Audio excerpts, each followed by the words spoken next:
भावुए मो सब बस कौन लिखुते चलतु मुझे सब सब कौन लिखुली मो नमस्कार जय जगन्नाथ मुझे प्रिय रबर सर स्वागत करुँ मोर आज नुआ मिनी ब्लॉग को। तो आपण मैंने देखिए आउ गोटे भिडियो कृषि ऑफिस को जाइए तो से दिन कार्यटा हो पार ना जेहतु आज पुणी जा पड़ा बो मु मिसिक सब बाहर पड़े कृषि ऑफिस तो सेठी पहुँच सारा कथबार्ता जना पड़ा कि डॉक्यूमेंट दरकार से सब जेरक्स करने गोटे दुकान जाइलु से दुकान में देखिए पार्थे केते बड़े चॉकलेट सब छोट पिलांगर चॉकलेट पूरा भरपूर होगी।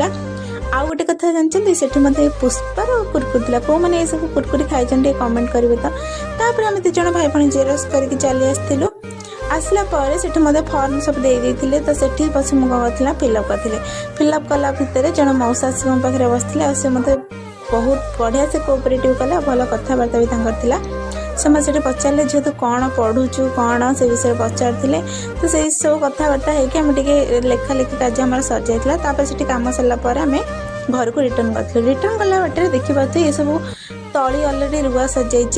आम चल जाइए बिल आड़े टिके देखा बिलर कंडीशन केमती बिल आम कादु अलरेडी हो तली ठीक ठाक